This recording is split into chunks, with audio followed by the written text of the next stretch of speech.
Từ US Capital, Trần Việt xin kính chào quý vị khán giả. Hôm nay người Việt quốc gia chúng tôi có tổ chức ngày 32 năm Annual Commemoration of the Viet Nam Human Rights 11 tháng 5. Chúng tôi được nhận lời của cô Destiny để tìm hiểu cái event ngày hôm nay như thế nào. Xin chào cô cho khán giả Carolina TV biết rằng là ngày hôm nay chúng ta tổ chức ngày Human Rights nhằm cho mục đích gì thưa cô? Dạ thưa anh Việt và quý khán giả của đài Carolina, thì hàng năm thì cái hãnh diện nhất cho dân tộc Việt Nam đó là chúng ta có được cái ngày Human Rights Day. Phải nói là chỉ có người Việt Nam được cái ngày này mà thôi. Và hàng năm thì vào đúng cái ngày là 11 tây tháng 5, thường thì Quốc hội cho chúng ta tổ chức ở trong Quốc hội cho một cái ngày nhân quyền cho Việt Nam. Và lần này là lần thứ 32 mà chúng ta thực hiện. Hàng năm thì chúng ta vẫn thực hiện, chỉ có Covid là chúng ta không thực hiện thôi. Thì lần này thì chúng tôi nhận thấy cũng có nhiều anh chị em từ khắp nơi về đây, đặc biệt là cái giới trẻ hơn chúng tôi đây nữa, vẫn tiếp tục con đường đòi hỏi nhân quyền cho đất nước Việt Nam mà thế hệ đi trước đã để lại cho chúng tôi. Thì năm nay có những cái gì khác hơn mỗi năm không thưa cô? Việc khác hơn thì nó cũng không khác hơn gì, mà chúng ta vẫn đi vận động trong Quốc hội, chúng ta vẫn gặp những người dân biểu cả Thượng viện và Hạ viện để nói chuyện về tình hình nhân quyền ở Việt Nam. Dĩ nhiên là mỗi năm tình hình nó mỗi khác, mà hình như là Việt Nam 51 năm rồi chúng ta rời bỏ đất nước, nhưng mà Cộng sản Việt Nam vẫn chưa có thôi đàn áp những cái tiếng nói ở Việt Nam, cho nên ngày nào người dân Việt Nam còn sợ hãi, còn không có được tiếng nói, vẫn còn bị bịt miệng, thì người hải ngoại chúng ta vẫn phải lên tiếng thôi thưa anh. Cảm ơn cô đã cho information về cái buổi Human Rights hàng năm vào ngày May 11. Thì khán giả Corona TV và tất cả các đồng hương trên toàn nước Mỹ nếu có dịp thì hãy đến vào ngày 5 tháng 11 hàng năm.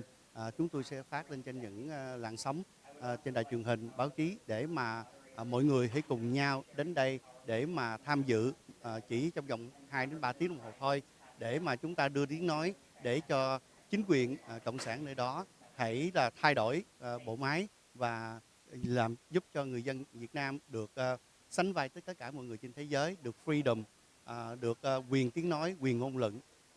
Xin mời khán giả hãy theo dõi những hình ảnh mà chúng tôi sẽ ghi được ngày hôm nay tại trong US Capitol, căn phòng là 201. Cảm ơn quý khán giả. Thì thường thì cũng rất là khó vô Capitol Hill, nhưng mà năm nào mình cũng được vào đây thì đó cũng là một cái niềm tự hào cho người Việt chúng ta. Thì cũng kính mời quý vị, nếu mà chúng ta có được dịp về Washington DC thì cùng vào đây để cũng có một hội ngộ và gặp được nhiều chính giới Mỹ trong này thưa anh. Cảm ơn thưa cô share cái information. Dạ, xin cảm ơn. Democracy, Human Rights, and Labor, and U.S. Department of State. Ambassador Turner previously served as U.S. Special Envoy for North Korean human rights issues from October 2023 to January 2025.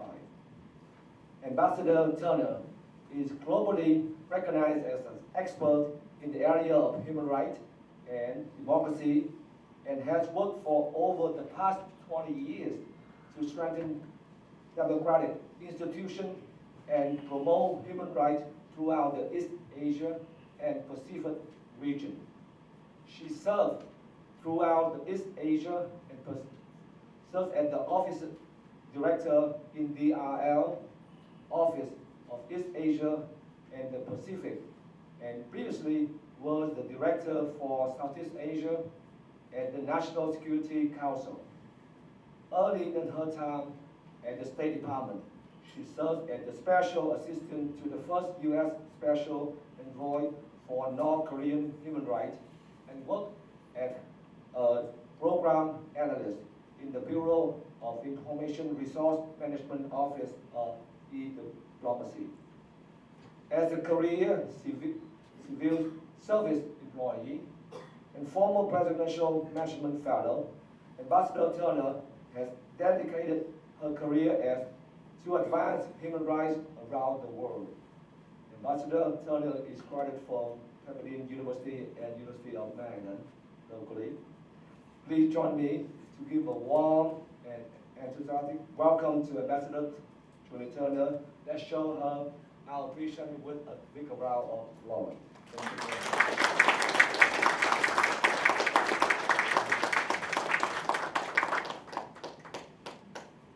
Good morning, everyone. Thank you for the opportunity to speak with you today at the 32nd commemoration of Vietnam Human Rights Day. I would like to take a moment to thank the committee for gathering us here for the past 3 decades. I would also like to acknowledge our distinguished moderator and speakers for sharing their powerful testimony with us today, and Congressman Brian Fitzpatrick and Derek Tran for co-sponsoring this year's commemoration. Thanks to all of you. Friends, colleagues, and members of the Vietnamese American diaspora, it's an honor to stand before you today. You have shown extraordinary courage in your journey to freedom, and you continue to be powerful voices for human rights and fundamental freedoms. Many in this room do so in the face of personal risk for their work.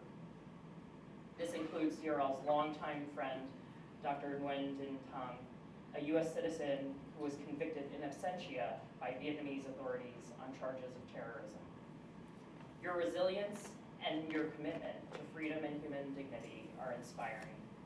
You remind us why America must stand up for those who yearn to be free. Vietnam has made significant strides in improving the lives of its citizens, including reducing poverty, expanding access to education, and improving healthcare. These achievements are all commendable. Secretary Rubio has emphasized the importance of deepening cooperation with Vietnam in key areas such as critical minerals and energy security, as well as expressing gratitude for Vietnam's support as a founding member of the Board of Peace. The United States also values its comprehensive strategic partnership with Vietnam. But a strong relationship must be built on honesty, and we must be honest about the serious human rights challenges that persist in Vietnam. True partnership requires candor, and the United States will always speak clearly about our concerns when fundamental freedoms are at stake. Under President Trump's leadership and Secretary Rubio's direction, the United States has reaffirmed its commitment to defending fundamental freedoms worldwide.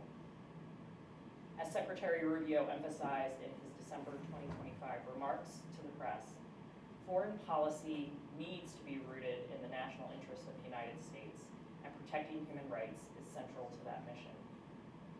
Vietnam's human rights record is deeply concerning, and we would like to see the government make improvements in 3 critical areas: freedom of expression, freedom of religion or belief, and ceasing its transnational repression activities. First, we're deeply concerned that the Vietnamese government continues to severely restrict freedom of expression, and the government is poised to make a restrictive environment even worse. The government maintains tight control over digital spaces, making it increasingly difficult for individuals and organizations to report about human rights conditions online. The government has leveraged cybersecurity laws to expand government authority to censor online content and force internet service providers to monitor or remove content deemed threatening to national security. The government has also orchestrated attacks against websites perceived as critical to the government, conducted surveillance on dissident bloggers, and restricted access to social media platforms. Journalists, religious actors, and even ordinary citizens who dare to report the truth face harassment, detention, and imprisonment under vague national security provisions. Documents more than 90 individuals whom Vietnamese authorities have detained or imprisoned simply for trying to practice their religion or belief or to advocate for religious freedom. One such victim is Quyen Bù Dap, whom Thai authorities extradited back to Vietnam, where a court subsequently convicted him and sentenced and imprisoned him on spurious charges. Yusuf is well aware of Vietnam's engagement in transnational repression as well, including against Du Thang Nga monk Thich Minh Thuy, who is currently in Nepal, and against US-based human rights organization BPSOS. And let me say here, on a personal note, that Dr. Tong is someone whom I admire very much personally and revere his work in this regard. And Thailand-based Montagnards group Stand for Justice. The Vietnamese government has labeled both of these organizations as terrorist groups and in contravention of international standards. It has also prosecuted and sentenced in absentia Dr. Tong, whom I just mentioned. Yusuf continues to watch these cases and others like it with keen concern. And we will continue to monitor unflinchingly report on the Vietnamese government's continuing violations of religious freedom. It is our hope, of course, to see positive change in the country, which appeared for a time to have made some progress in regards to religious freedom.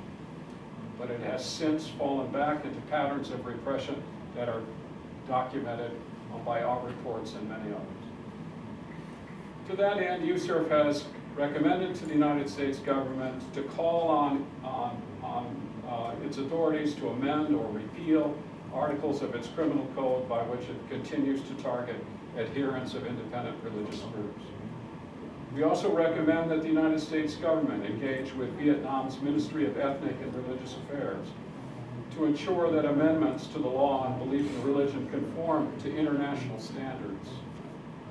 And we've called on the U.S. Congress to seize every opportunity to raise Vietnam's ongoing freedom of religion or belief concerns and to introduce legislative efforts to improve religious freedom in Vietnam, such as through the Vietnam Human Rights Act, H.R. 3122, referred to the House Foreign Affairs Committee and to the House Judiciary Committee in April of last year. Ladies and gentlemen and distinguished guests, I want to thank you for the invitation to speak here on behalf of the Commission on Human Rights Day, May 11th. And thank you again for inviting the Commission to join your commemoration. Your work is vital for the advancement of religious freedom and broader human rights in Vietnam. I applaud your work and thank you for your bravery. Xin chào cô, xin cô cho quý khán giả Canada TV biết được rằng là hàng năm cô kiểu như là được sự chấp nhận của bên US Capitol để mà có một cái căn phòng để cho chúng ta tổ chức những cái ngày Việt Nam Human Rights. Thì xin cô cho khán giả bằng cách nào và cô quen biết như thế nào mà mình được ưu đãi những cái sự việc như vậy thưa cô? Thật sự ra đó thì chúng ta làm việc đó, chúng ta phải có là teamwork, chúng ta phải rộng lượng và chúng ta phải trong sáng với nhau. Tại vì khi làm cũng vậy, phải có connection. Chúng ta muốn vào dòng chính thì chúng ta phải liên quan và quan hệ với những nhân quyền của Mỹ. Đã 4 năm liền, tôi và Phan Thông Hưng với lại trong nhóm cộng đồng tại Philadelphia, chúng tôi có được sự may mắn là những congressmen, senator, they recognize the Vietnamese, người Việt Nam ở đó. They really làm việc rất là tích cực. Mỗi khi mà họ cần phải giúp đỡ những lá phiếu thì chúng tôi đều có những lá phiếu cho họ. Và khi họ cần một cái gì đó thì họ cũng open arm. Thành thử đó chúng ta phải có qua có lại. Khi người Việt Nam chúng ta cần nhất là nhân quyền, là tiếng nói chung. Chúng ta là con người, ai cũng muốn có quyền sống, quyền làm người, quyền bình đẳng. Nhưng mà rất tiếc quê hương của chúng ta vẫn còn rất là eo hẹp. Nhà tù nhiều hơn trường học, đó là một điều rất buồn. Nhưng mà tôi mong rằng chúng ta tiếp tục để tranh đấu cho quyền làm người. Chúng ta có tiếng nói chung và mong rằng ở ngoại khi chúng ta là teamwork thì chúng ta cũng phải biết nhún nhường với nhau để làm việc chung với nhau. Không phải dễ hoặc là khó để xin một cái phòng của Capitol, nhưng mà ít nhất chúng ta cũng phải có một cái được người ta nhìn nhận, recognize là chúng ta đã làm được cái gì. Trần Việt tường trình từ Quốc hội Hoa Kỳ. Xin kính chào quý vị, hẹn gặp lại quý vị trong những chương trình khác.